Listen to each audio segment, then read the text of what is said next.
All right. Welcome, Lena Flyckt, to the Exploring Health and Medicine podcast. Thank you very much. I'm very excited to join in this Yes, pod. I'm excited to have this conversation with you as well. Thank you. Would you like to start giving a short presentation about yourself and your work? I'm called Lena Flyckt, and I'm an associate professor at Karolinska Institutet, the Department of Clinical Neuroscience, and closely affiliated to the Center of Psychiatric Research, where I still hold a position. So my main task these days is to be helpful with research for younger researchers, such as supervising and journal clubs and so forth. And I'm helpful for seeking grants and so forth. And my background is that I defended my thesis in the early 20s. No, in the 20s. In the 20th century. No, the 21st century, I guess. 2001 it was. Yeah. And the subject was peripheral and central aberrant findings in schizophrenia. So I supposed it would perhaps end up to be a systemic disorder affecting both the brain and the body. And there are signs of that. So, and after that, I'm also a clinician. I'm a psychiatrist, and I've been working in the field for some 35 years. Yeah. And I've also been involved in the Swedish guidelines for the treatment of psychosis and schizophrenia for the Board of Health and Welfare. And I've also written chapters in our psychiatry book for students. So that's briefly what I've been up to in my career. Yeah. So a lot of experience with schizophrenia. Yes. Yeah. But for those who do not really know what schizophrenia is, can you give us a short definition of the condition? Yeah, it is a highly heritable disorder. One presumes that about 75% of the disease is explained by genes, but the exact genetic genes involved are not very well known. There are some very, very high potent genes that you expect would be underpinning the disorder, but it's the exact composition of that is not known. There are also some environmental factors that contribute to the disease.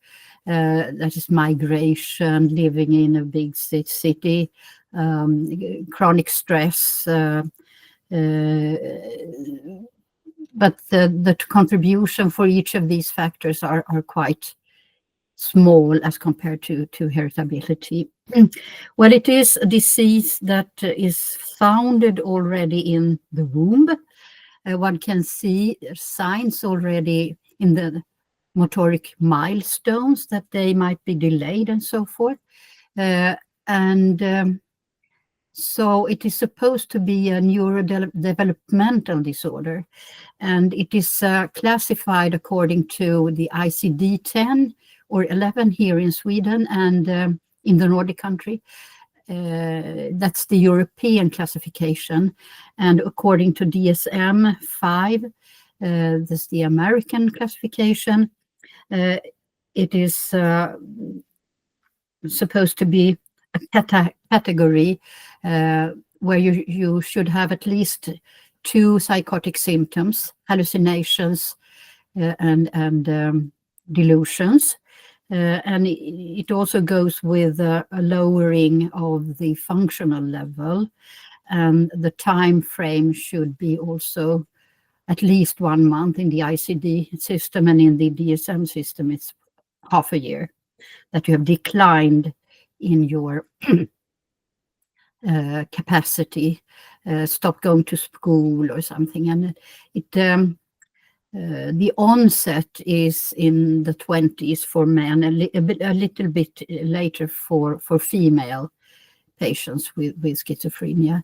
It's more often seen in male individuals. There's about 1.4 male for every female that gets this disease.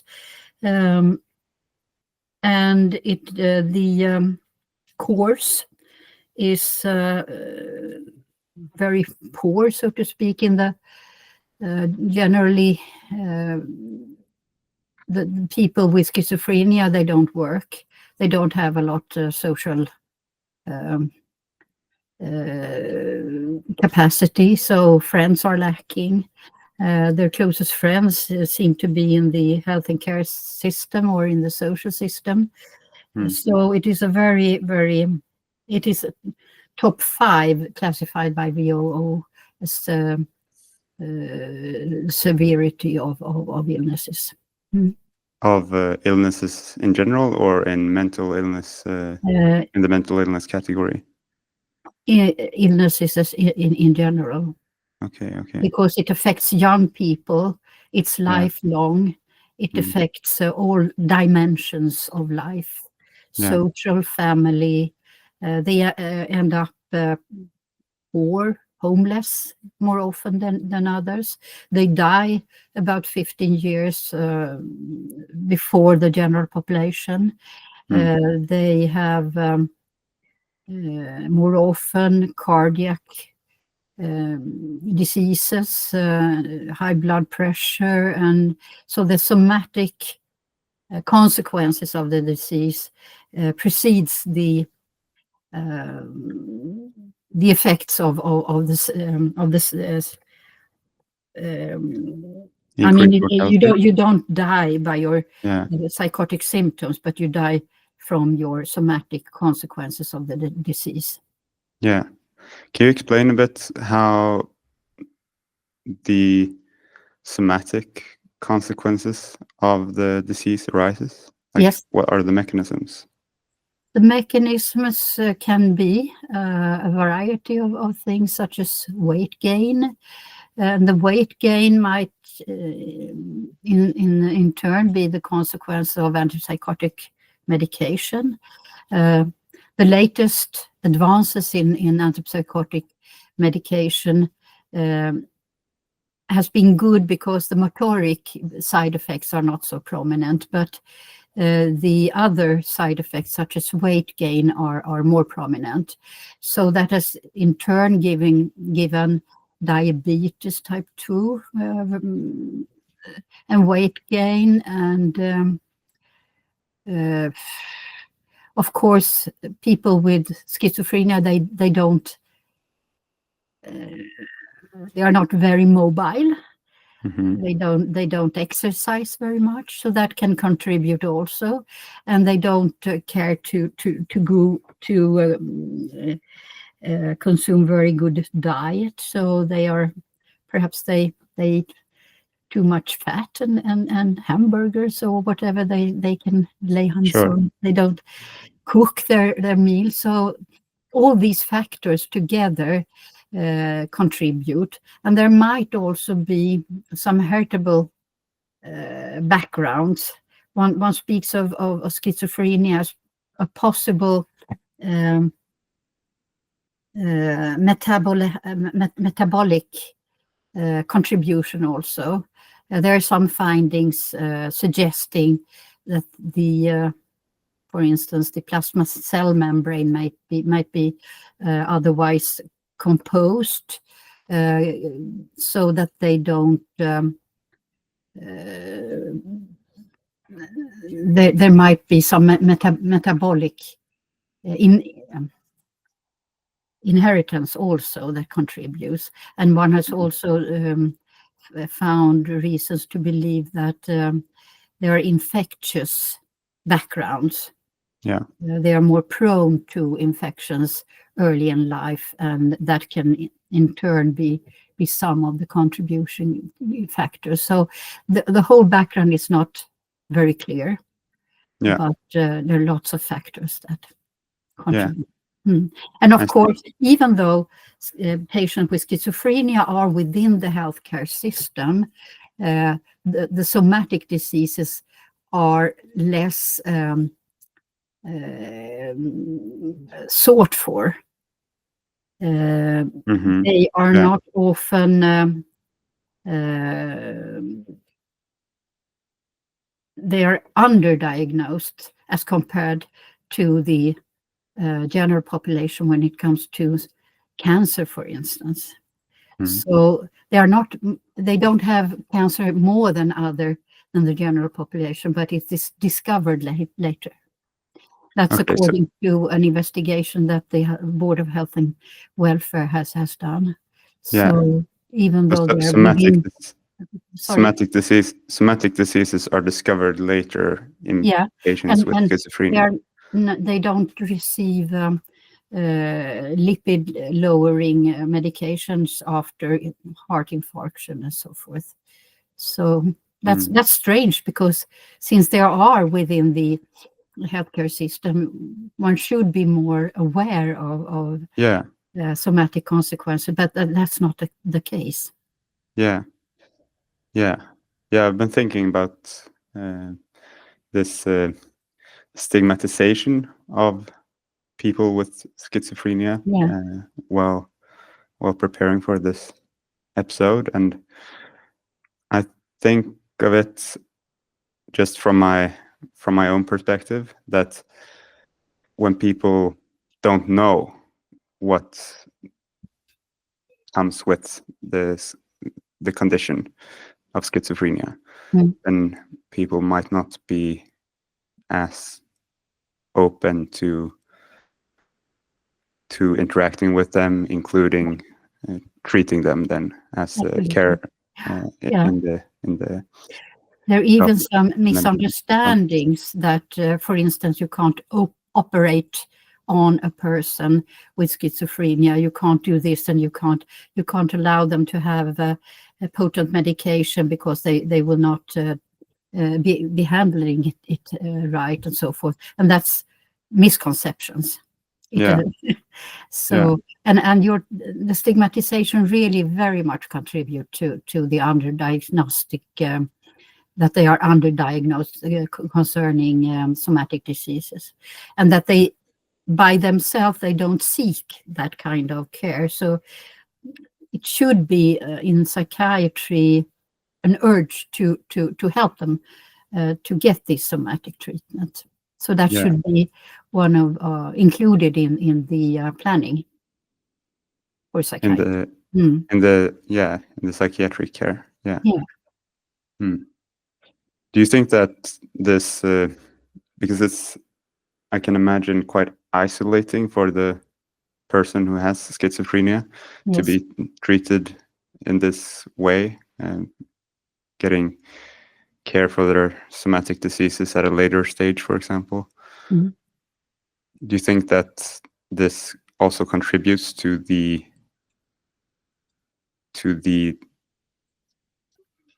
development of the schizophrenia condition as well, like the psychological aspects of it as well, like the loneliness and the like the loneliness consequence of being isolated, not only by people around them in society, but also by even caregivers, as we've Yes, I have lots of examples in my own clinical experience that if you can help someone with a diagnosis with schizophrenia, for instance, to get a job, because when you have a job, you interact with other people, and you have to train your brain in order to contribute in that job, and it's also anti-stigmatizing.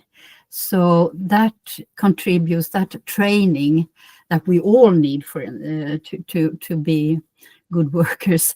But that is very, very positive for them in all aspects. Mm-hmm. And that makes them more prone to interact, and it has some effects beyond just having a job. And they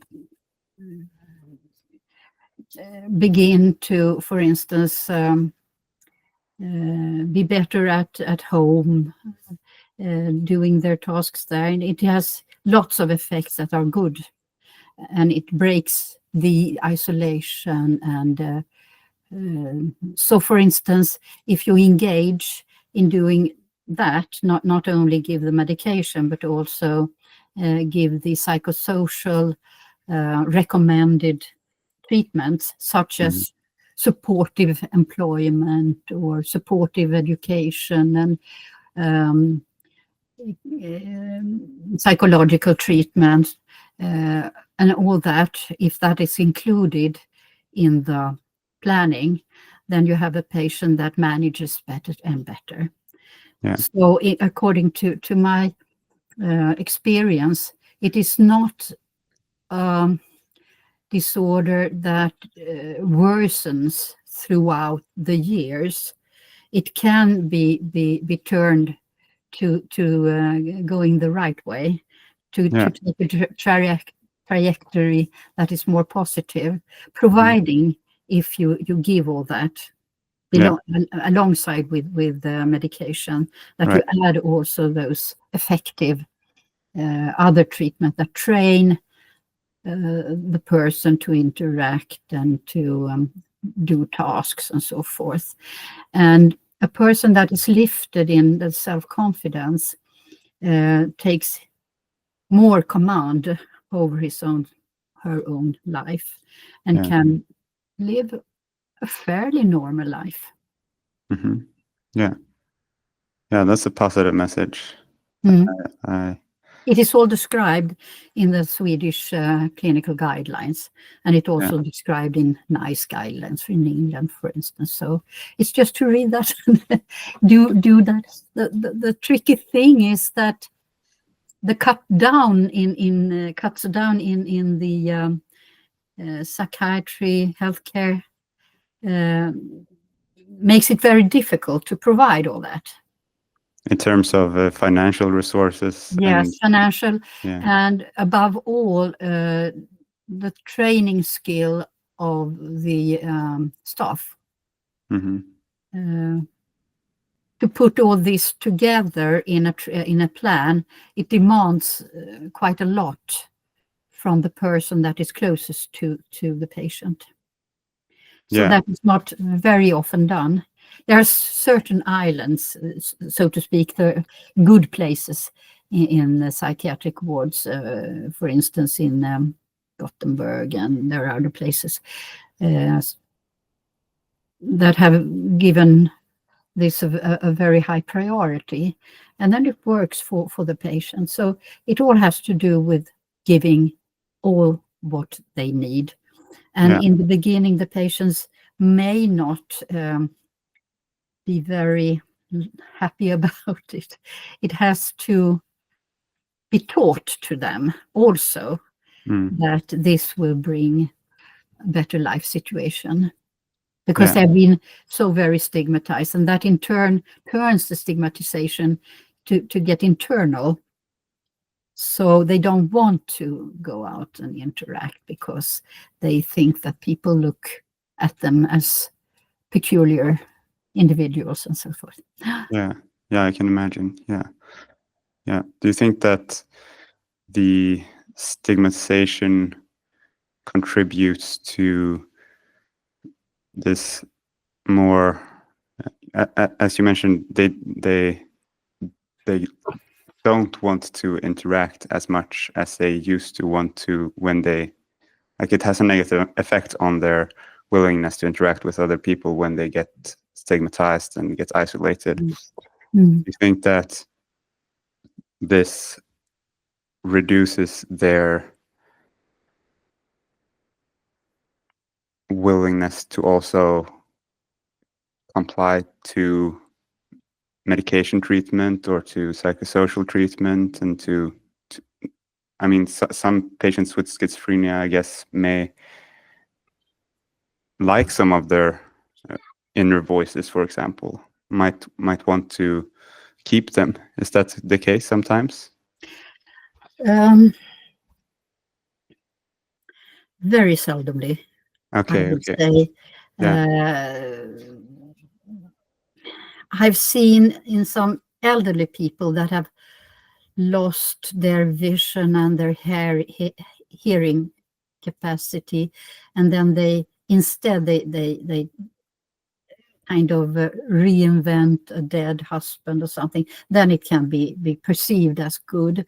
But if you have schizophrenia or other psychosis, it's very often that the stigmatization and the maltreatment that they have experienced, it translates to the voices. So the voices are more often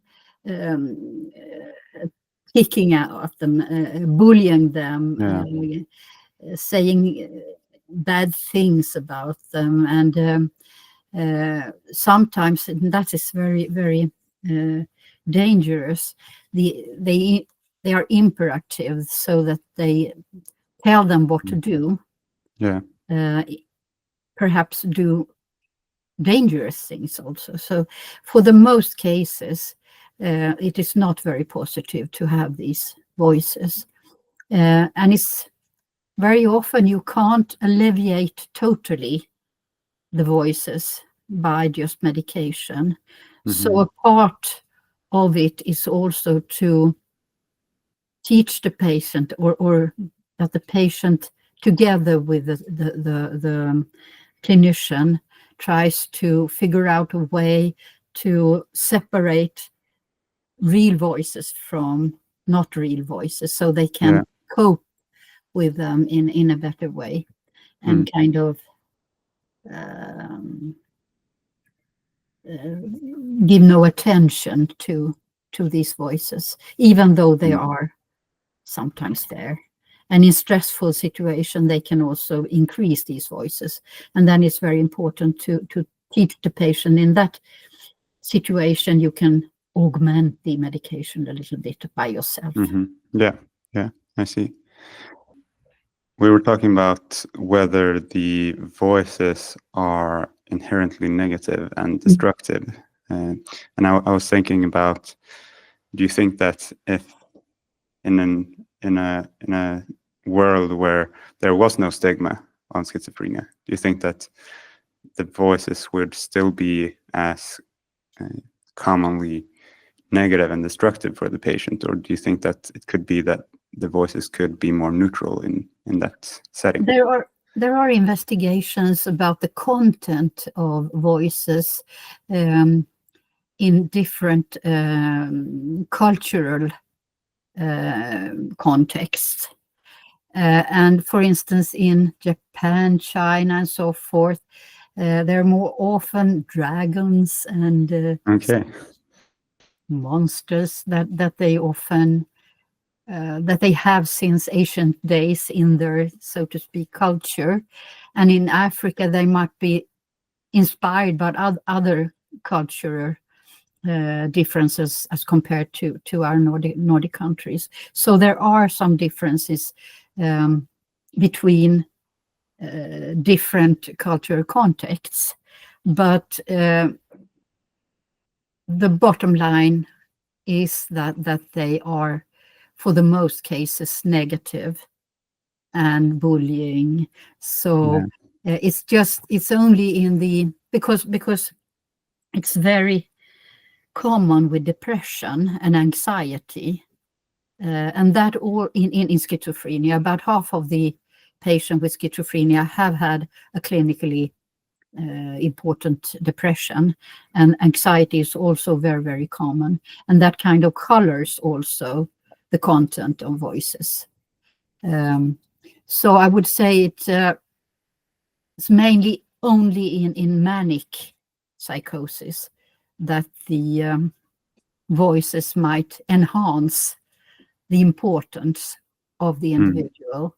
They might think that they are Jesus or sent to this earth in order to to make it a better place, and such things that enhances the importance of the individual. But that's only in the manic phases of such an illness. I see. I think that you mentioned these symptoms can be sometimes dangerous for the patient. I think this is a reason why many people want to keep some distance from some people with schizophrenia, and maybe could contribute to why they get care for somatic illnesses later. Can you give us an overview of the evidence as regards actual dangerous tendencies, both in people with schizophrenia that are medicated and that aren't medicated and treated with psychosocial treatment as well? Can you give us an overview of are there symptoms to actually fear, or what does the evidence say? Well, in order to be, in acute psychosis, in relapses of the illness, of course, they are potentially dangerous, mostly against themselves. They might do dangerous thing, jumping from a high building or something like that. But in order to be dangerous, you have to have against others, then you have to have a drive and a certain functionality. And for most cases with schizophrenia, they don't have that. Okay. They don't plan to do things. But of course, if they are threatened, if they feel threatened, they might grab something and defend themselves. For instance, if they have paranoid delusions. But that's only within the acute phase of the illness. So for most people, individuals with schizophrenia, they're not dangerous. If, for instance, a person with schizophrenia have a drug or alcohol abuse, that enhances the risk for violence. And if the person has really good functionality, that enhances also. So drug abuse, male sex, fairly good functional capacity, and of course, if they previously have done something violent, then of course, if you have all these risk factors, then of course you should be careful. But for most cases, for instance, me who have worked since the early 80s with patients with schizophrenia, there's just one tiny incident, and I've met lots and lots of people. So I wouldn't say that a diagnosis of schizophrenia should translate into a dangerous behavior. No. But there are associated factors such as abuse, functionality, male sex, previous violence. If you have that, of course, then you should be careful with these patients. And very often they are treated within the forensic part of the healthcare. So normally they're not treated in the general system, so to speak. Yeah, I see. So I think it is very much exaggerated, this fear for violent behavior. When treated, when the psychotic acute phase is over, then they normally they're very nice people. And a bit shy, a bit reluctant perhaps to interact and so forth. But for the most cases, I've come to appreciate their personality when they're, I mean, when they're not in a relapse period. Right. And very often they have artistic and skills. For instance, many of them they paint paintings that are very good. In old asylums, sometimes there are exhibitions with art that have been produced. So there's a close connection between psychosis and a creative mind. Can you elaborate a bit about that? Can you elaborate a bit about that connection? There is a thesis by Simon Kiyaga, and he has studied the connection between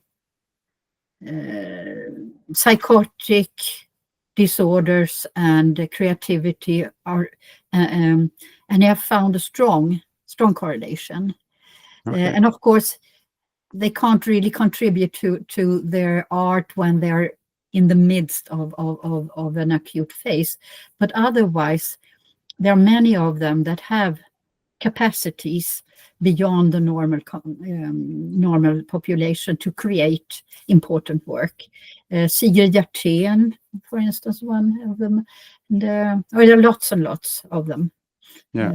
So having a psychiatric diagnosis also, it has a backside, but it has also a good side. I see.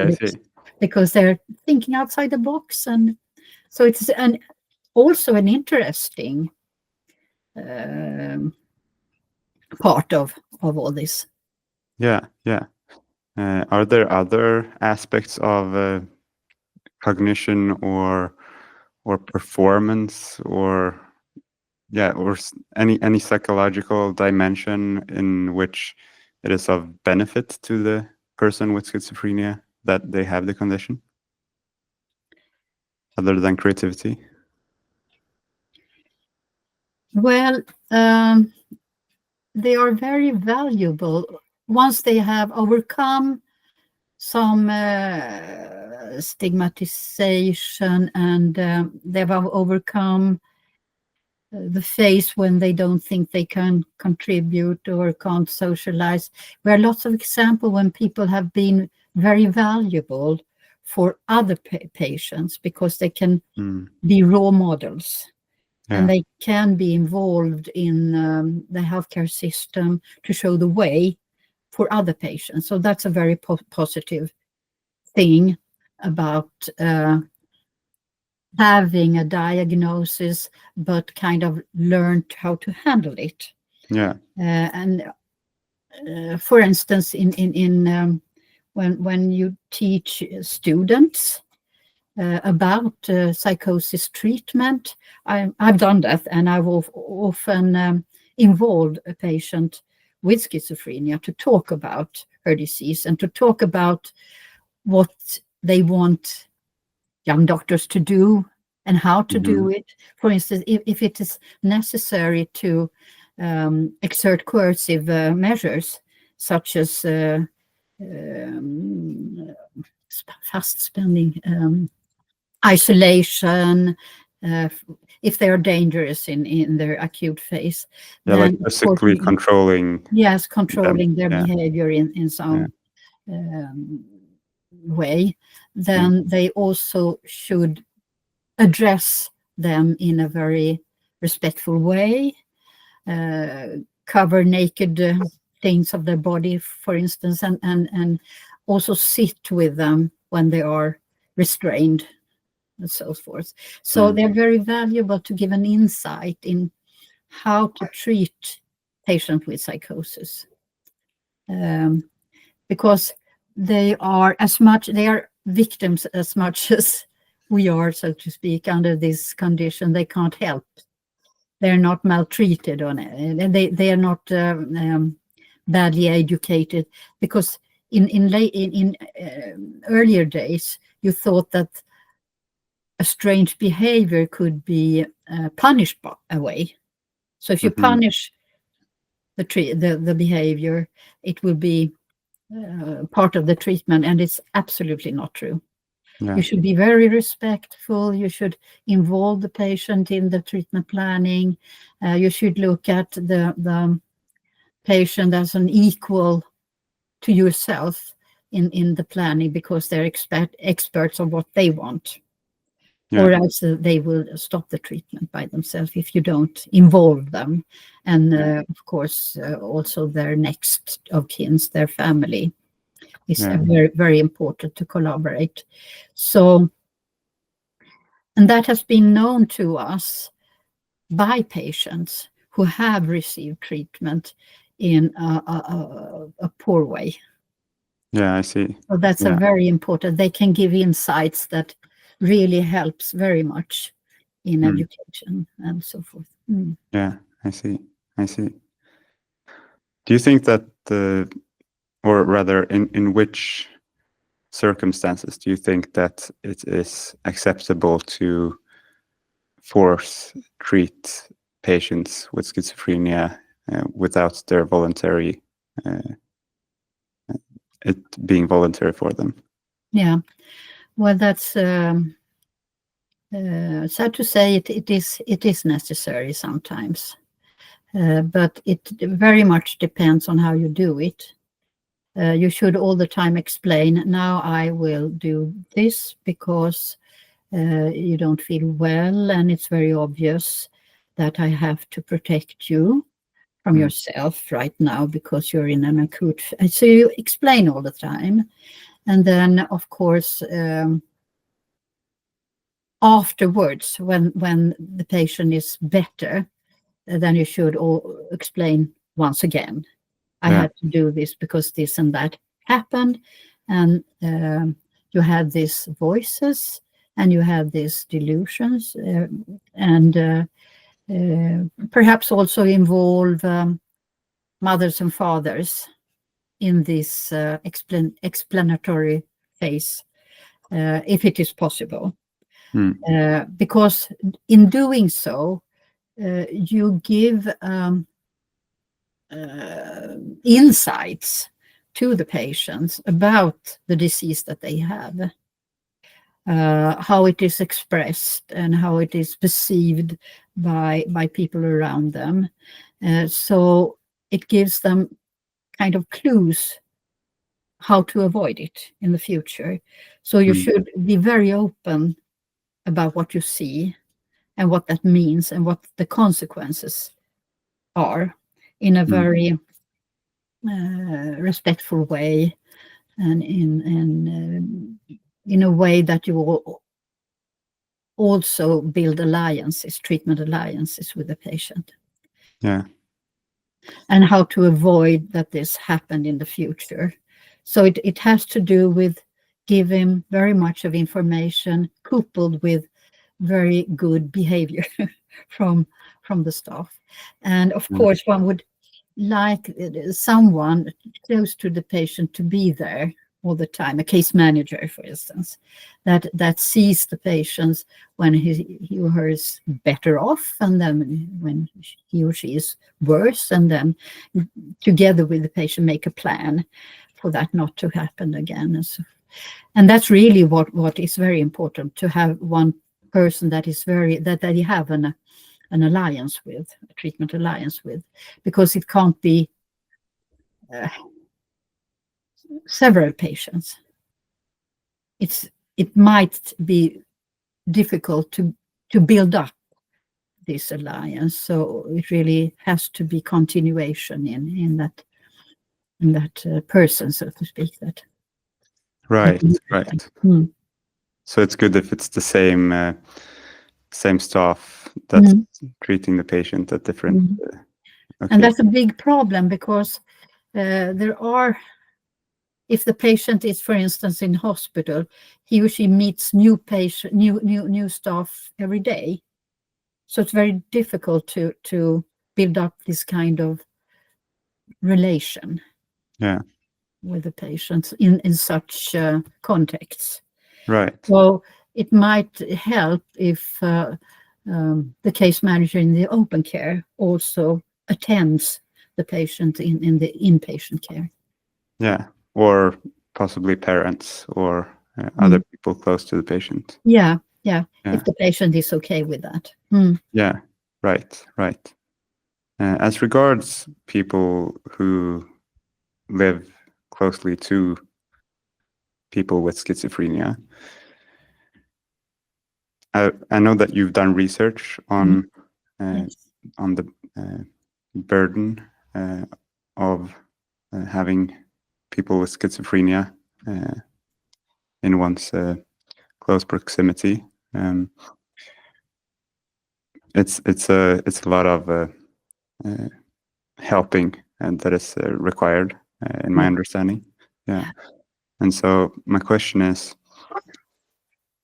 how do you communicate with the patient regarding this, regarding the fact that it is a burden for the people around the patient, without making the patient feel like they are a burden? Or do you have to do that? And like, how do you navigate that without causing the patient to suffer more than necessary from that knowledge? Well, that's a tricky one because you don't want to be a burden to your the best thing I would say is to involve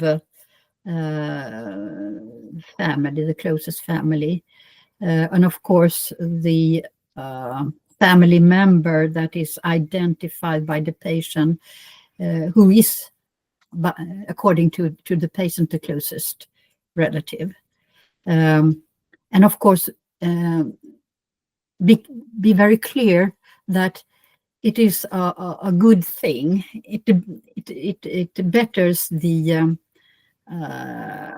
prognosis for the patient, and it is also helpful for their closest family member.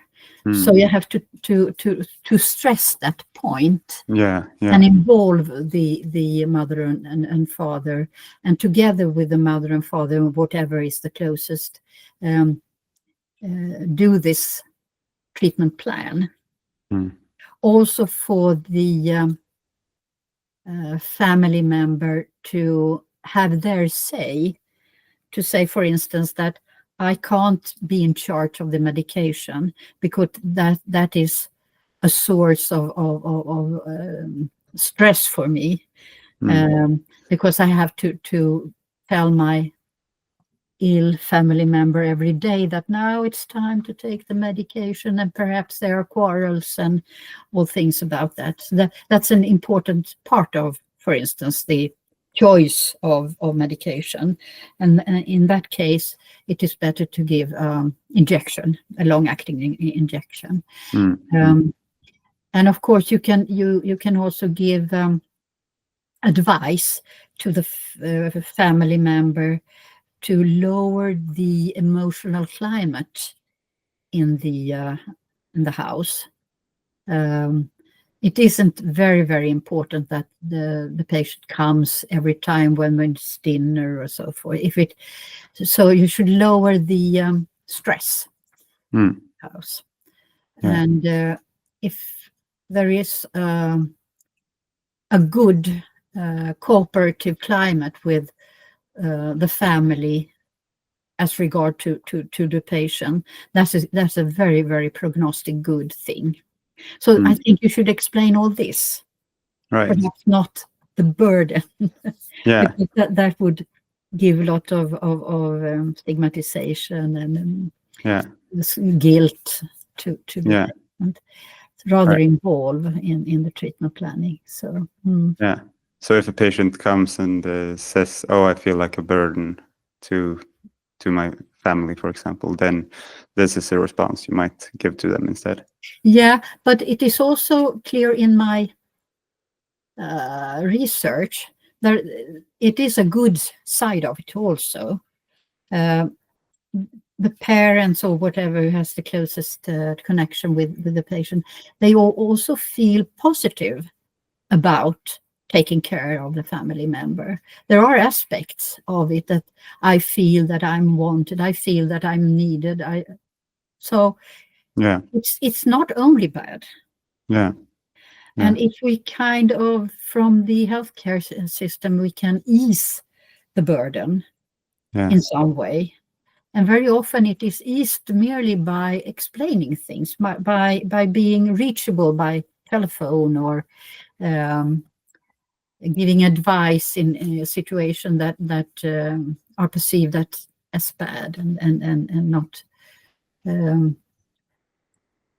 Then I think the burden would be much less, and the positive side of it would increase.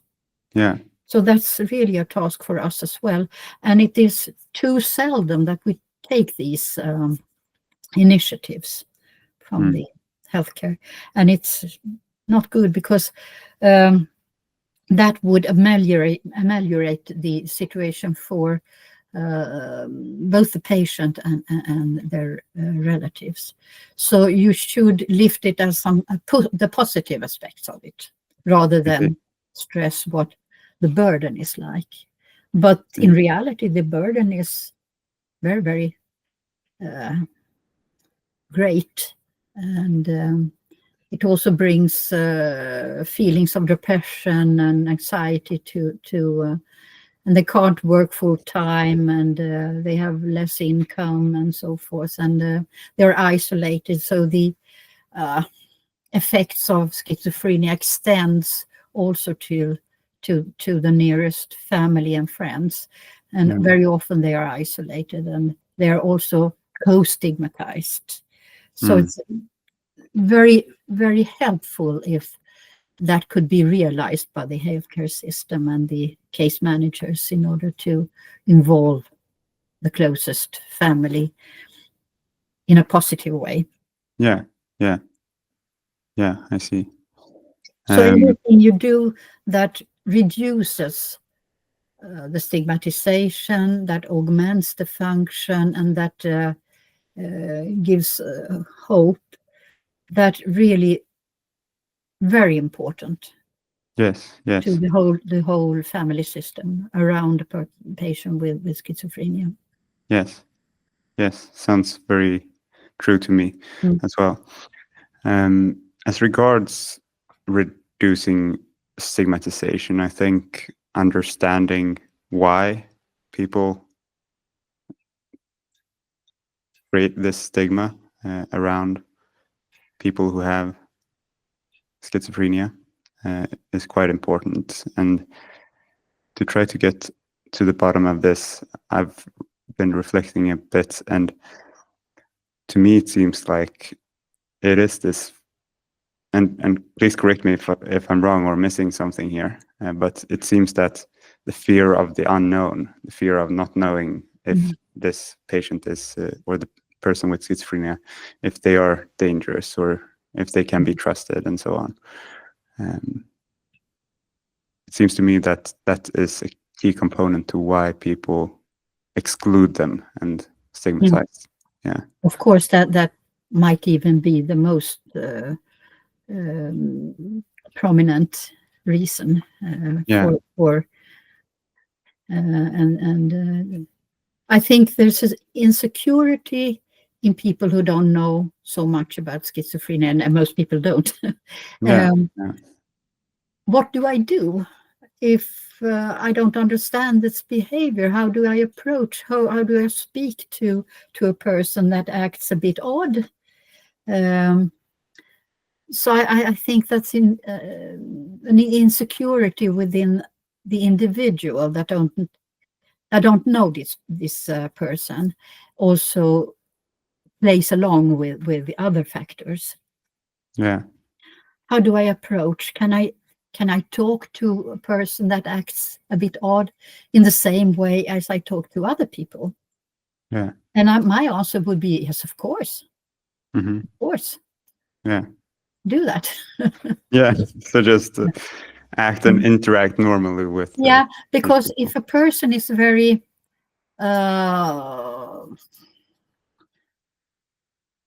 for instance, if an individual with schizophrenia meets another person, and that person talks and acts and are very, very not fearful. Mm-hmm. They can't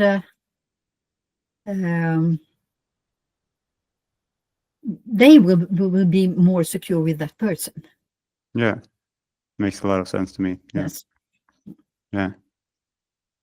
But then there is this subgroup of people with schizophrenia that have a high function, are more often male, have other risk factors for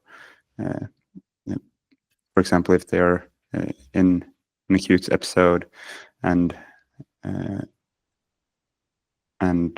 are not treated for that. I would add also drug or alcohol abuse.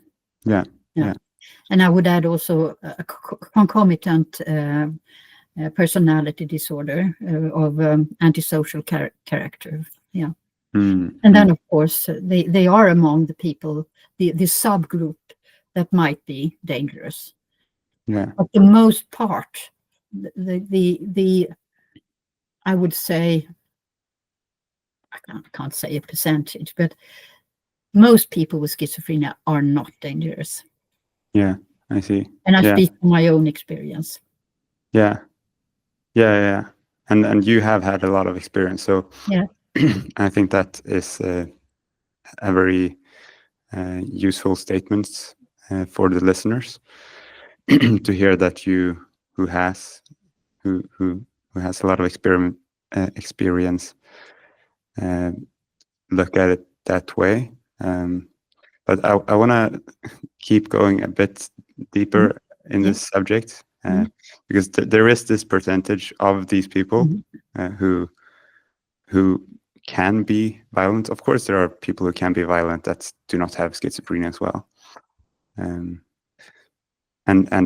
maybe the takeaway here is just to act and interact normally with people who have schizophrenia.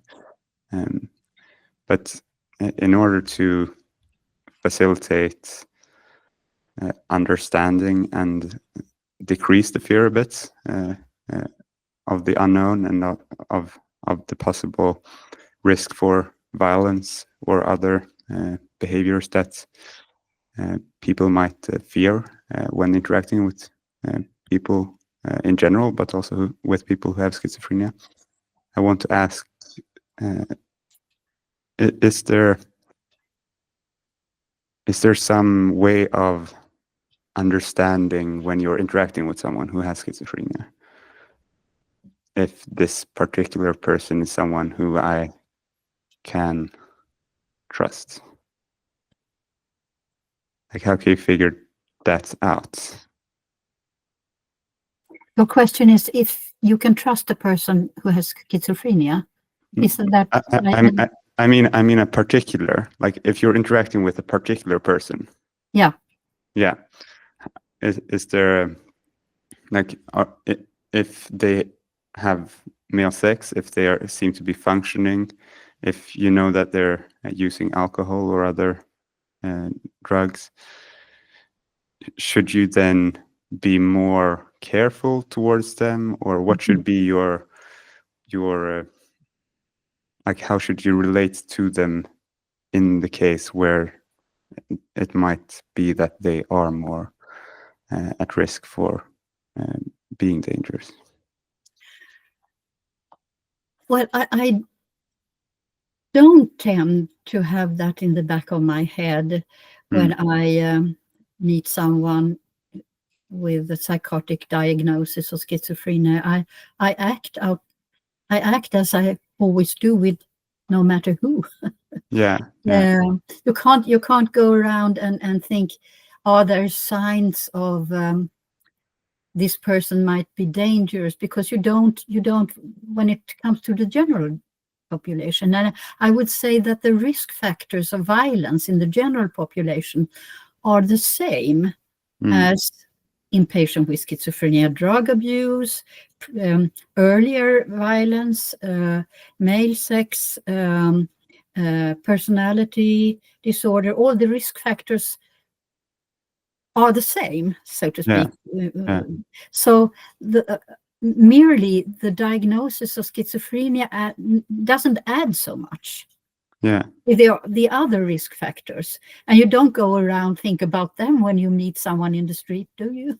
I agree. I would say do the same thing with patients with schizophrenia. Don't think about that. But of course, if you have knowledge about someone who has committed crimes, no matter the diagnosis, you should always be careful. Yeah. So I wouldn't say don't act any different with a person with schizophrenia than you do with someone who doesn't have the diagnosis. Yeah. I see. That's a good takeaway, I think. Yeah. What I always done, and I think that I haven't had any violence against me, just one little incident, but in all 35 years that I've been seeing patients with schizophrenia, I do think also it has to do with how I interact. I do think that I have a respectful, I know I have a respectful interaction, and I see them as a person regardless of the diagnosis. And I think that has contributed to that I haven't had any incidents of a major kind. So that's the right thing to do, I think. Yeah, I see. Yeah. I want to move on to some other common misconceptions about schizophrenia. So if I just name them, then maybe you can elaborate on why it's a misconception and what is the truth of the matter instead.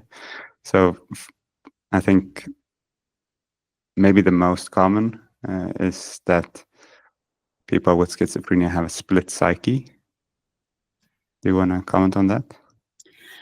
Yeah, schizophrenia means split psyche. So the name schizophrenia maybe have given fuel to that misconception. No, they don't have that. They are a person with a neurodevelopmental disorder that makes them sometimes not be able to separate imagination from the truth. That's the whole thing about it. Split mind has nothing to do with it. I see.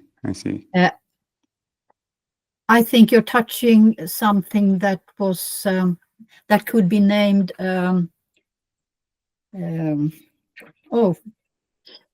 right now I don't find the word. Multiple personality. Yeah, something like that. That in certain circumstances you feel like a certain person, and in other circumstances you switch over to be another person, and that might also exist in the real world. It's very, very seldom you see it. It might exist for someone who has been through very traumatic circumstances and get flashback, for instance, when something resembles what they have been through, and then they kind of are in that reality, and then they kind of separate themselves from that reality in order to survive, perhaps. But I can't say I've met any. In child and adolescent care, they sometimes see this. I can't say that I have seen it, and it has nothing to do with schizophrenia. That's a person who has sometimes acute phases, and then they are stabilized and feel better and so forth. And that's the whole thing about it. Yeah. So it's a myth, basically. Yeah. How about there being a thing such as a clear line between people with versus without psychosis? Is there a clear line, or is it more of a spectrum? It is a spectrum, I would say. The diagnostic categorization is not supported by genetic findings or other biological findings and so forth. So it's really a spectrum from, if you can say some normality, that's a very, very odd concept also, but general population, and then goes on to someone who has occasionally perhaps experienced something like a voice or something in very stressful situation, or lack of sleep or something, and it goes on into what can be called by us a diagnosis, because it has affected the functionality. So it's really the functionality that separates normality from diagnosis, I would say, for most diagnoses. So we have all been depressed, we have all had anxiety, but when it's there all the time and you don't function, then you can say an anxiety disorder. And when you are depressed and it comes back every year and you have to have treatment, then you have a depression diagnosis. But so aspects of symptomatology that you can find in our patients are there in the general population. And I've seen in my thesis, where I gathered I assembled included patient, and I also included their relatives. I saw also aspects of cognitive dysfunction or symptoms and so forth that is very subtle, also in siblings and in mothers and fathers. So there's a gliding scale from normality to a diagnosis, I would say. And there are not very clear-cut separations between diagnoses either. You can have, being a bipolar, you can have psychosis in certain phases of the illness. You have, as I've pointed out, you have perhaps anxiety more than the normal population as a comorbidity in psychosis, and also depression. So it's all intertwined. But of course, we have to be able to speak to one another. So we have to categorize in order to know what the person means. So it's a kind of wording, but we have no real evidence for these cutoffs. I see. Yeah. So it's a useful tool for enabling research on, for example, effective treatments and so on. But in reality, there's no clear line between, okay, this is a psychotic episode, and this is this is a person who has. What I'm trying to debunk here is really this us versus them idea of people with psychosis and people without psychosis. And it is really, if you are in need of treatment because it is there very often, and your functionality is decreased by this condition, then you have a diagnosis. But aspects of that might be, for instance, there is a psychotic disorder, delusional disorder. We have no clue how often that exists in the general population, because they don't seek help. And they have delusions. And by the years, these people, they learn that I can't talk to other people about what I'm experiencing, because then I can't keep my social network, and I can't keep my job, and so forth. But the functionality might not be affected. So they are not identified as patients, even though they might benefit from treatment. So they keep quiet about their secret life. But of course, in those delusional disorders, they have difficulties to have close relationships. Because they keep a lot of their inner ideas by themselves, yes. also in relation to their partner. Yeah. Yes. Yeah, I see.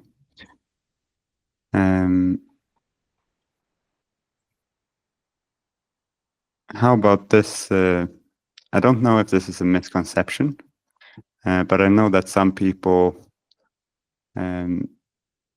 that have experiences with hallucinations label them rather than as psychotic symptoms. They may label them as a spiritual experience, or they may experience it as something that gave them meaningful insights rather than being a delusion. Do you think this? What's your take on this? And do you think that they can be scientifically distinguished in some way, these phenomena, or? Yes. In my experience, I've handled patients who need care. And of course, I agree with you that there might be some aspects of psychotic or delusional content in the spiritistic movement. I think so. And people who are prone to go into sects and they are in need perhaps of a strong leader because they are vulnerable in themselves, because they feel a bit apart. They're not like other people. I think perhaps for these vulnerable people who find relief in sects and having a strong leader, they go into misbeliefs or delusions that other people have in order to belong. Yeah, I see. And perhaps they have difficulties finding their social network and working network and normal life and so forth. And then they find some relief in belonging to a group that has beliefs that no one of us could, that is close to delusionals. Yeah, that cannot be it's proven. Difficult to say if all these people have delusion. Perhaps one or two that our strong leaders have. I would rather say that. Right. And your point being that the followers of the leaders don't have delusions because they, like, why do you not think they also have delusions then? Yeah, perhaps. Okay. I think that these sect leaders or people who want to have people around them, and they have perhaps delusional disorders that guides them in life, and then they are outcasts. They can't find their natural social place. Perhaps that inspires to form sects, and these people might have some kind of psychosis. The leaders, I mean. I see. Yeah. Yeah, that's an interesting perspective. Yeah. That's my thought. Yeah, I see. Are there any other misconceptions? We've talked a bit about violence being, at least to a large extent, a misconception that people with schizophrenia are more violent. Do you have any other misconceptions or myths as regards schizophrenia specifically that you would like to debunk and inform us about? I think we have gone through the most relevant misconception. being dangerous, split mind,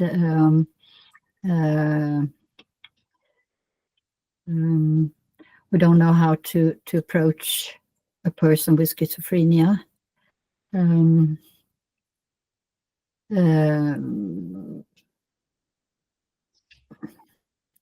No, I see. I can't find. On the problematic side of it, we will also touch upon the somatic ill health, and that we don't really, even nowadays, do enough to relieve those. We have a very, very good somatic healthcare in Sweden, but it is not for everyone. Yeah, seems. that's unfortunate. Yeah. Which are the somatic comorbidities that are most frequent in patients with schizophrenia? The metabolic. The metabolic ones. Yes. That affects mainly heart. And of course, people with schizophrenia, they tend to smoke. Perhaps less nowadays, but they have always smoked more than people in general. And that's really a way of lowering the side effects of antipsychotic medication. That's perhaps not very known, but in order to get more arousal and less motoric side effects, the nicotinic receptors helps to alleviate that. So of the medications. That's a reason to smoke. Yeah. So some background to this is, in my understanding, and please correct me if I'm wrong, that the mesolimbic pathway is in general reduced, Yes. or rather increased mesolimbic activity in patients with schizophrenia, but then it is reduced by the treatment, by the medication. Yeah, it is like this, that the central nuclei, the dopaminergic central nuclei, such as hippocampus, amygdala, and so forth. So this conglomerate of subcortical nuclei, they are kind of overheated. And what neuroleptic does, antipsychotic medication, it lowers the intensity of the dopaminergic activity in those nuclei, whereas in the frontal cortex, it is reduced, the dopaminergic activity. Yes. So what antipsychotic medication may do is to lower that even more, and that in that way contribute to the cognitive dysfunction. Yeah. At least the older ones. Right. Antipsychotic. And the connection between these nuclei and the cortex are not well functioning. We've seen that in tract MRI, that they might even not communicate very well between, for instance, thalamus and the prefrontal cortex. Right.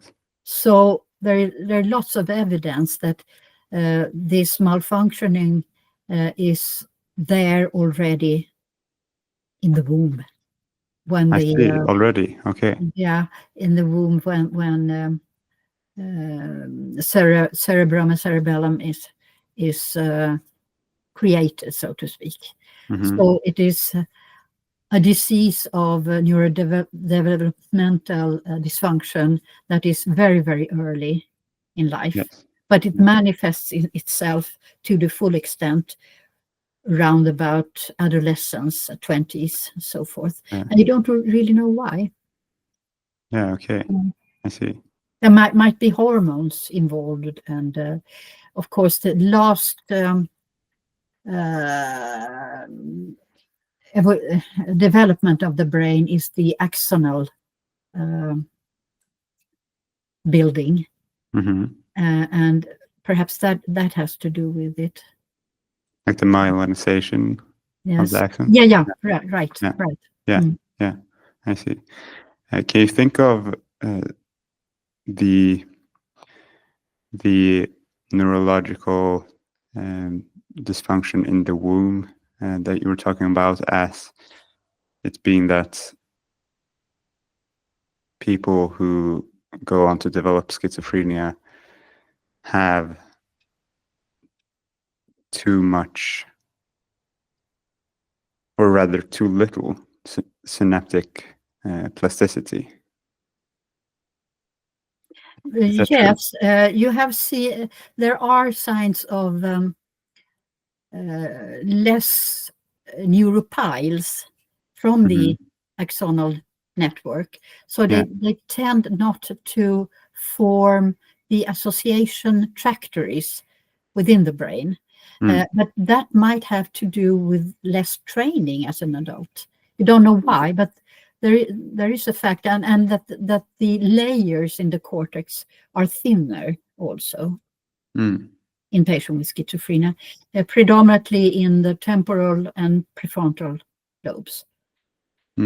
So there is something going on that is founded already very early, and that gives rise to this disease later on. I see. And schizophrenia is also associated with problems in pregnancy period, the perinatal period. If something goes wrong there, it does so more often in patients with schizophrenia. Yeah. So there are signs already very early. And for instance, in school, perhaps they are more prone to malfunctioning, not being social as other students, and so forth. But there is also a difference between males and females when it comes to this development. So when we think of schizophrenia, we almost always think of the male schizophrenia that were very early onset, around 20, late adulthood, very cognitive dysfunctioning, lots of negative symptoms and so forth. But female patients, they have their illness about 2, 3, 5 years later in life. So they have already had the chance to form a personality to a greater extent, and they have less negative symptoms and more positive symptoms. Right. And positive symptoms are more treatable than negative symptoms. Yeah. So they have a slightly better prognosis. Yes. Do you, just for the listeners, want to clarify what the positive and negative symptoms are? Because positive symptoms aren't symptoms that are good to have, right? No. No. They are called positive symptoms because they are very visible. They are very obvious for people around them, such as hallucinations, delusions, thought disturbances, and such that give rise to dysfunctional behavior. Negative symptoms are what is not very obvious. For instance, apathy, ambivalence, lack of energy, that you just sit around or lay around, you don't plan, you don't go out, you don't act on your thoughts and so forth. Yeah. Everything that just keeps you inactive. Yeah.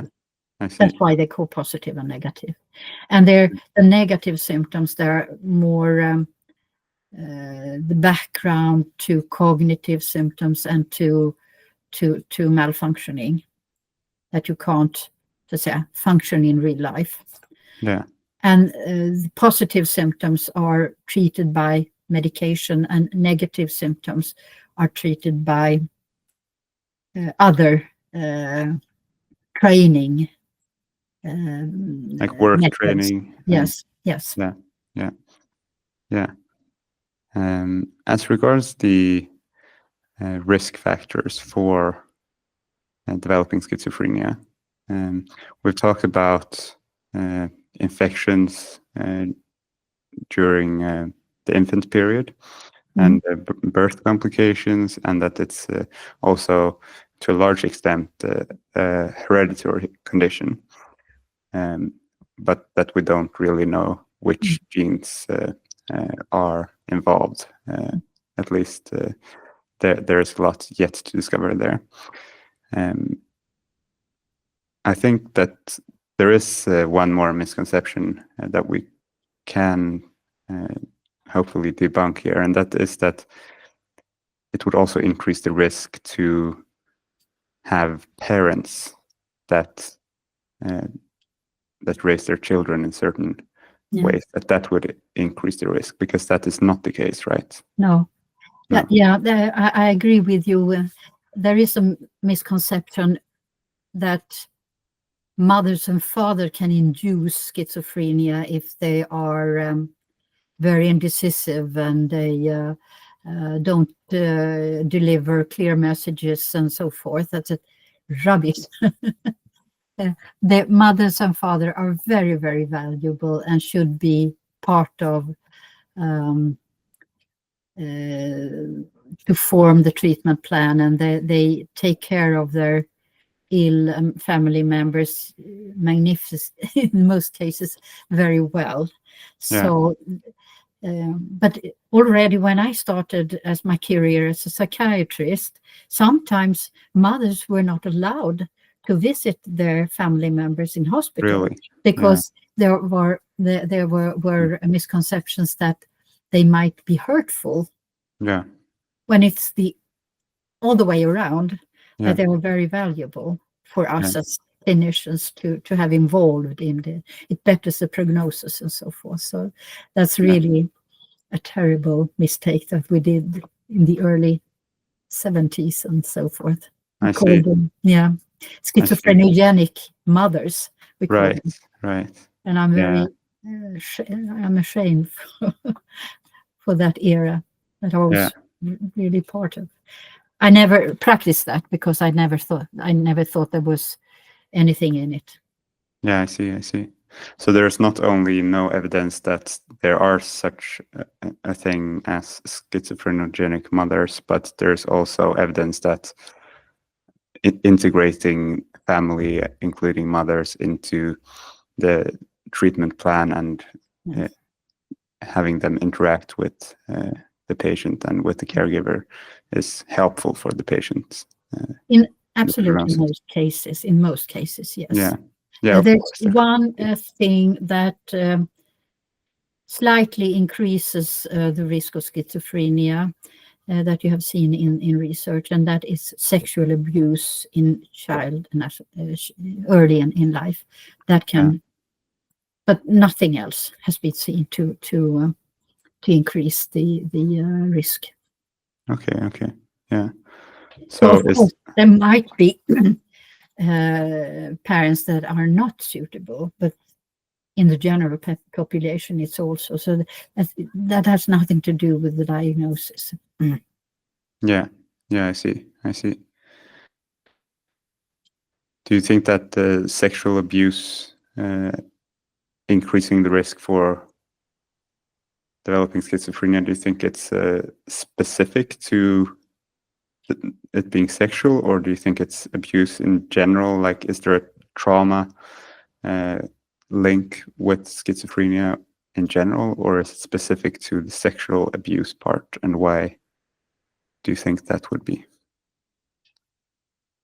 Well, that's the only maltreatment that has been coupled with an outbreak of schizophrenia later in research. Nothing else.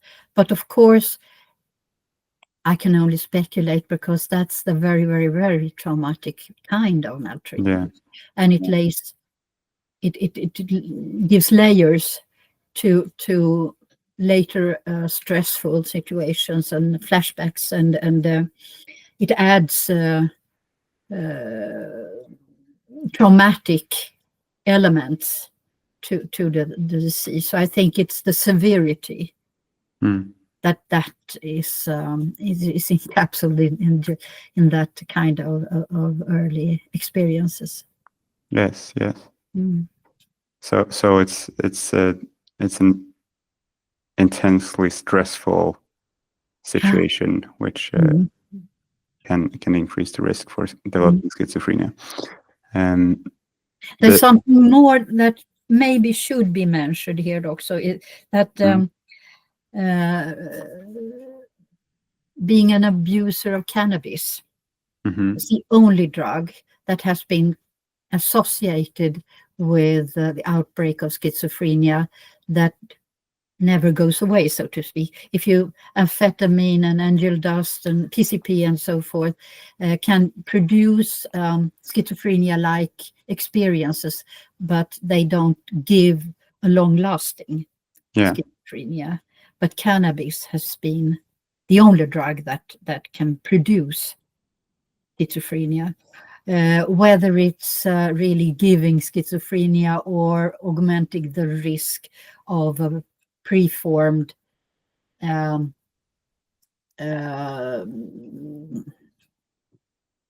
someone who is sensitive, sensitized already, perhaps.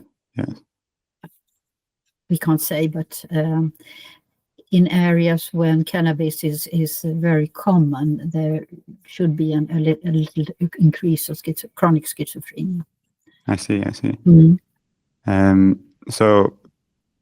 So PCP you mentioned, for example, I think it inhibits the NMDA receptor.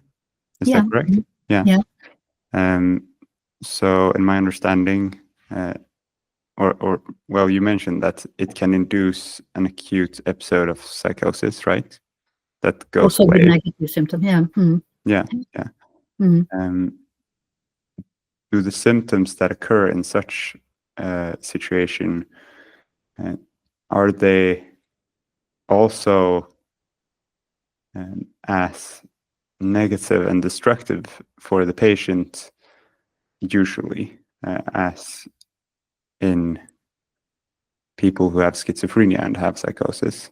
I'm thinking as maybe they are not as affected by the social stigma, for example, because it's just an acute episode that happens maybe in their own home, and it goes away within a day or two, and then they won't, no one else will know, and they won't have that social stigma. How is the experience different of psychosis when there's no social stigma? Well, it depends on the extent of abuse, of course. If it is recurring, they are as stigmatized as other abuses. There's a stigma around abuse also. But if one episode, of course, it can be very dangerous in the acute phase, in the same way as in an acute phase of a psychotic disorder. They can do things that normally they wouldn't do. They might act under the hallucinations and misconception, and so it is dangerous when they have the drug active.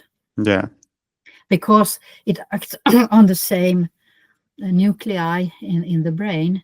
If you block the NMDA receptor, then there's an augmentation of the dopaminergic activity in the central nuclei that produces psychosis. So it's very similar in the brain what's happening.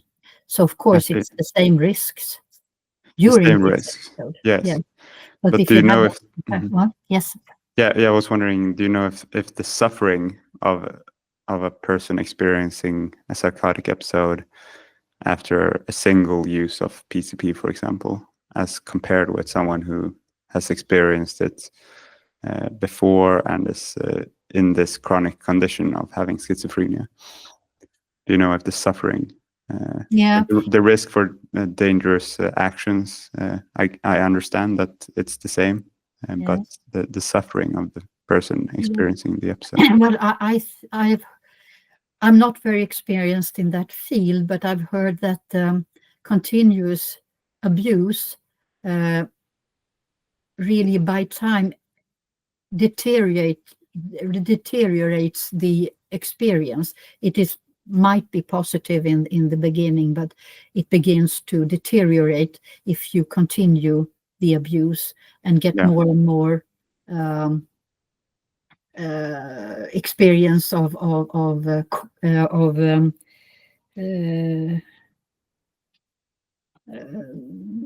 withdrawal symptoms, bad content, and so and then after a while you are kind of a slave under this addiction. Yes, I see. So it's not the same experience in the first one. It might be even good, but it deteriorates. So the content of it all, it is more and more harmful to you. Yes, I see. But that's not my expertise. I see. Yes. I have read that it is a risk factor for developing schizophrenia to grow up in large cities. Yes. Do you want to explain a bit why do you think that is? I think it might have to do with the same stress that you can experience as an immigrant. That you have kind of a chronic stress that coupled with perhaps a sensitivity in your personality can produce schizophrenia, where schizophrenia might not happen if you grew up under other conditions. But then again, you have to have the sensitivity there. You have to have some of the genes that introduce schizophrenia. So it's not everybody. I see. Yeah. There is a model that is very describes this, and it's the stress vulnerability model.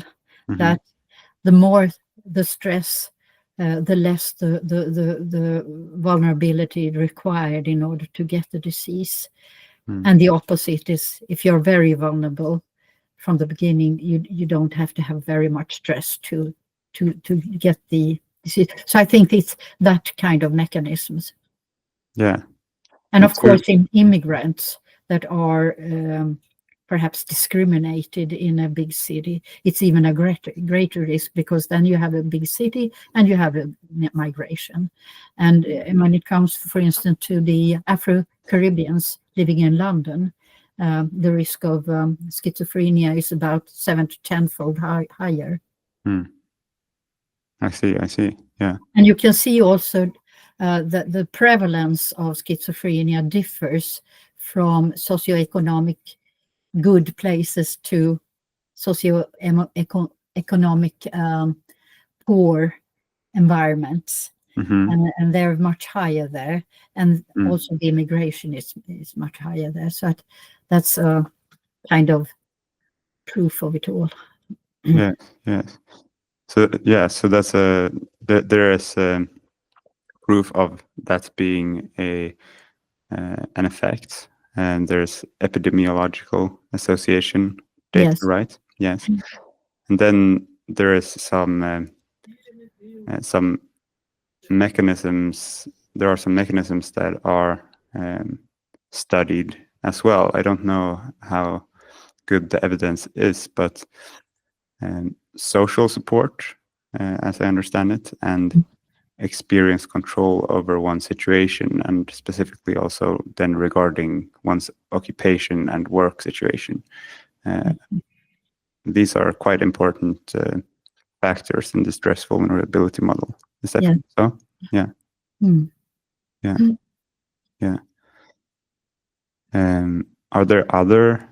So I guess that if you have low social support and experience that you don't have a lot of control over your situation, that would be stressful and it would make you vulnerable to developing schizophrenia.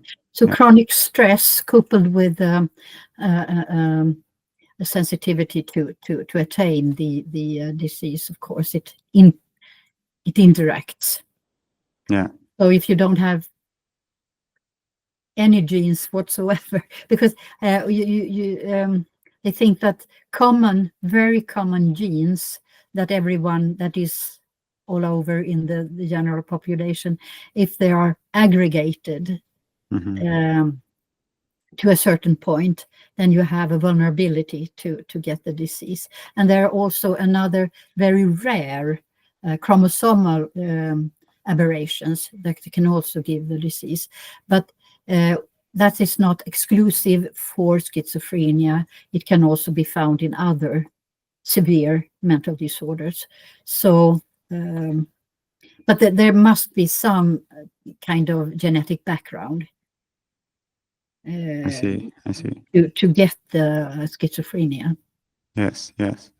How you mentioned that there's a lot of discovering yet to be made in this field as regards which genes are involved.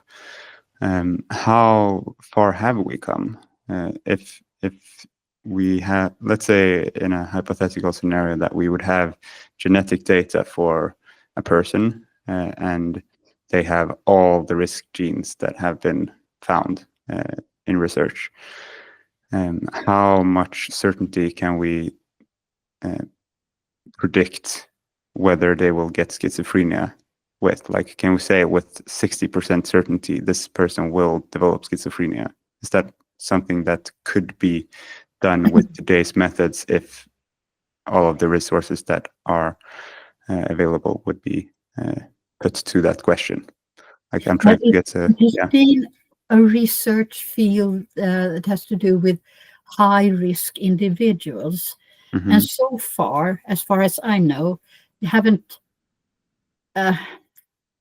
been able to predict schizophrenia to a greater extent than some 20-30%, because there are no pathognomonic signs of those who will develop schizophrenia as compared to in the same families that have schizophrenia. You can also find ADHD, you can also find bipolar, you can also find suicide, you can find. So I think this categorization might lead in the wrong direction, perhaps. Perhaps you should look at the whole spectrum of disease and put your puzzle accordingly. Okay.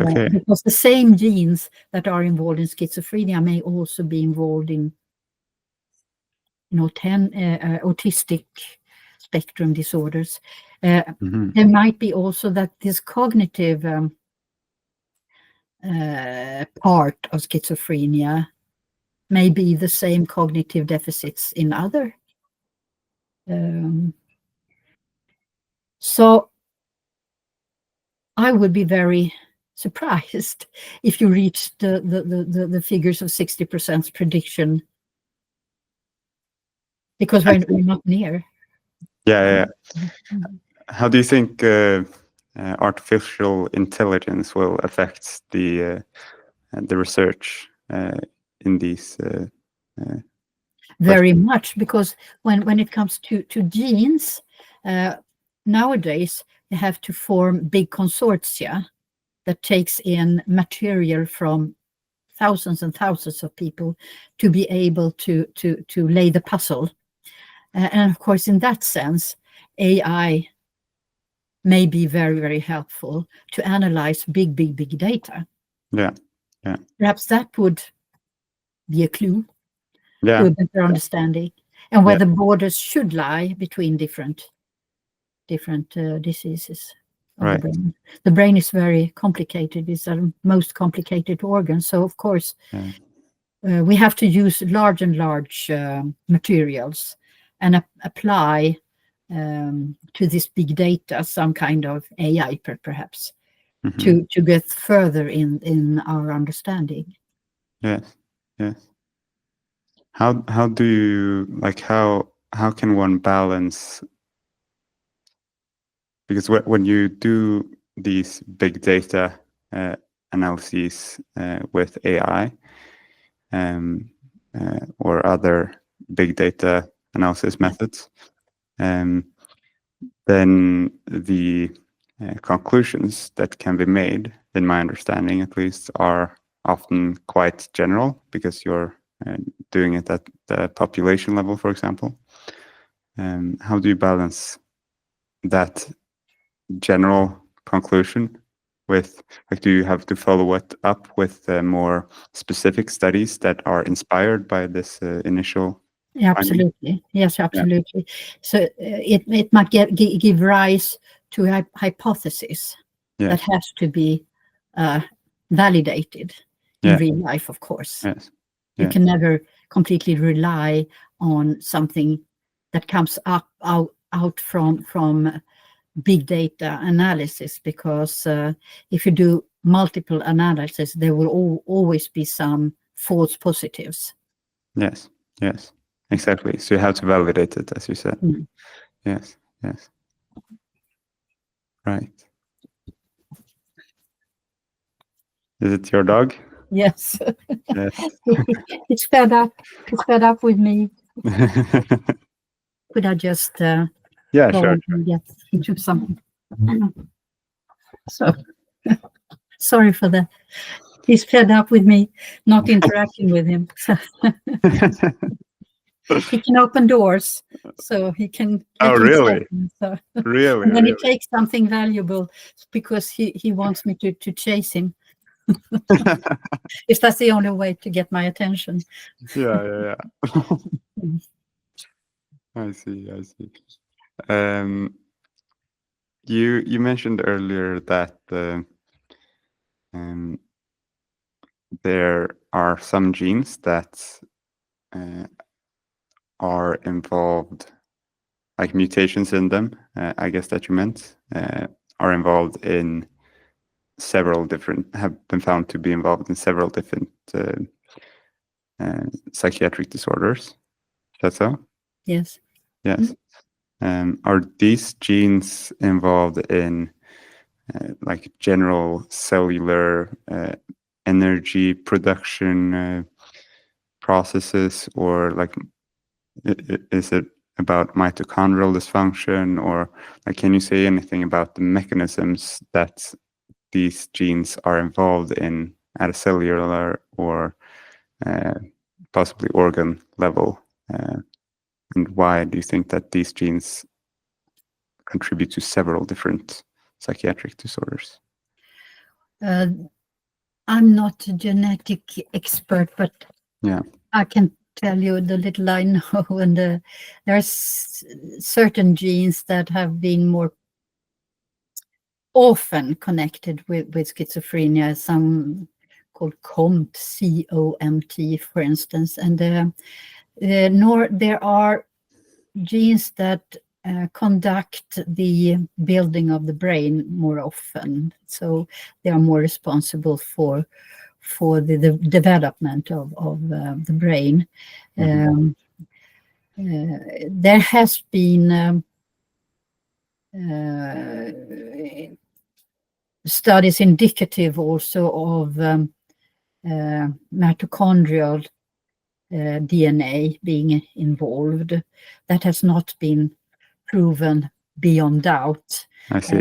For instance, my own research have resulted in such an suspicion that mitochondrial inheritance play a role, because illnesses due to mitochondrial dysfunction or aberrations give rise to illnesses that affects the brain and also the muscles, and that we have found also in schizophrenia. So there might be something there, and then there will be a kind of maternal inheritance, but because mitochondria are inherited only by mothers. Right. But as far as the research has come, as far as I know, there are the most important genetic contribution would be these very common genes, where each genes contribute very little, and they're common in the general population, but when being a certain, let's say, combination, or when there are many of them and so forth, that might be a way of getting the disorder. And you have also said when they are very rare but very kind of big differences, such as chromosomal aberrations, that has been found in schizophrenia to a greater extent than in non-schizophrenia populations, but also in autism, for instance. So it is, as far as I know, a very complicated inheritance. I see. Yeah. So when, for instance, you have a mother or a father who have schizophrenia, you can't say to that person you shouldn't get children, because the risk is only increased from 1 to 10%. Mm-hmm. So there are lots of different. If for instance, one egg twin has the disorders, there's only kind of 50% risk that the other one egg twin would get the disease. So there are lots of other genes. Factors and genes. Yeah. I see. So I congratulate everybody who could get more, but perhaps with big data and so forth, one can lay the puzzle. I don't know. Yeah, I see. As regards autism and schizophrenia, can you find any similarities, or maybe can you explain some differences as regards how they develop differently neurologically?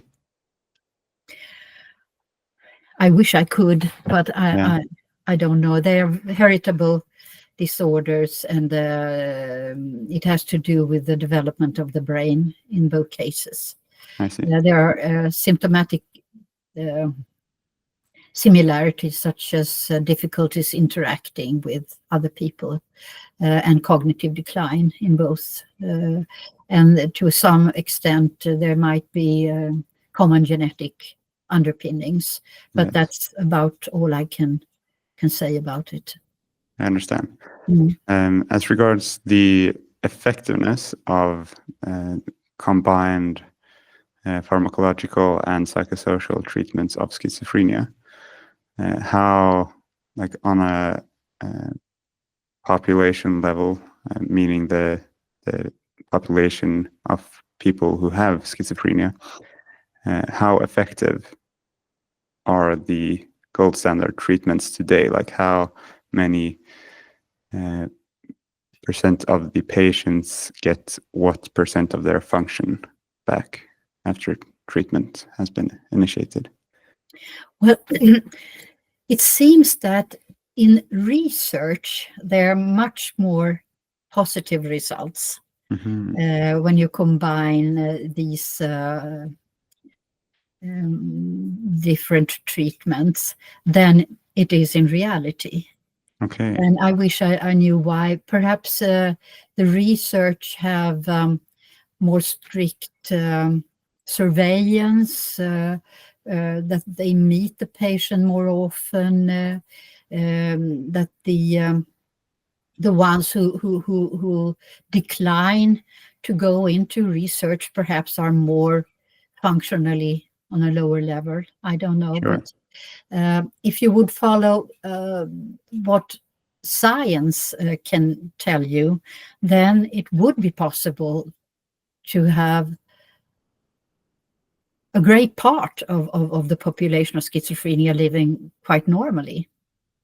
If they are involved in work, if they have a case manager, if the family is involved, and if they get proper training, and if they are approached in a very good way by healthcare, if their somatic health would be taken account of, and all that, I think there would be less stigmatization, because they would be more involved with the general population. In that sense, the stigmatization would be less, because if you know a person, you're not stigmatized towards that person. Yes, exactly. But of course, that's the dream of it all. And it's partly shown also by research that it would be possible. So why isn't it possible? Why do only 10% of the population of schizophrenia have a job? If you mean a job, at least 50%. Why do only 7% have friends? Why does that persist from 10 years to decades from decades? Why does nothing really happen? That would be a Nobel Prize. I don't know if it is difficulties to implement what research says or what our guidelines says. That might be one reason, but also the stigmatization that remains due to some incidents, violent incident that has happened, and that maintains the stigmatization. Or perhaps in psychiatry we don't do what we should do. Or if the cut downs in psychiatry does that we are not, it is not possible to follow the guidelines of what you should do. But if there was such a possibility, there would be more patients with schizophrenia out there in jobs, and better functioning, because also in the general population without schizophrenia, one would deteriorate without daily training. The brain is a muscle that has to go through training almost every day to maintain its functioning. So and they don't have that. So it's very much a question of they don't get what they need, really, I would say. Why they don't, I don't know. There's a gap between the results in research and the reality. I see. But that's still a quite positive and optimistic message, I think. It would be possible to reach better figures when it comes to functioning. And for the listeners of this episode, can you summarize what they as individuals can do to contribute to reducing this difference in results between research where they find better results and in the real life setting where the results are worse? Can you summarize it as an individual, what you can do in relation to people with schizophrenia is to treat them as you would treat any other person? So if the listeners are not in the healthcare, of course you should include people in your network, regardless of a diagnosis. That's my general, and you should act the same way as with anyone. Be yourself, and don't try to cure. Just to be friends. And they're not dangerous. A diagnosis of schizophrenia doesn't make you dangerous. It's the associate other things that abuse and previous violence and so forth. The big bulk of them are not dangerous. So you just should be including them in your friend network.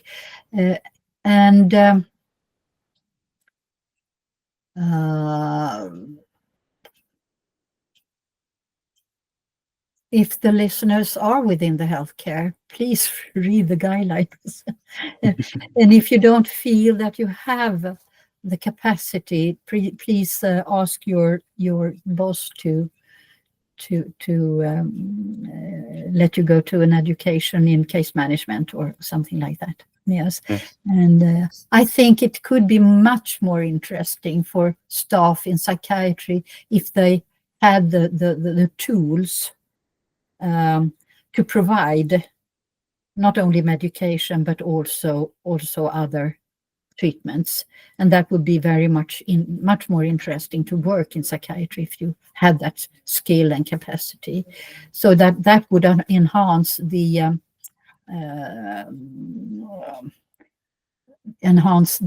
notion of doing so, because it has also been less popular to work with people with schizophrenia.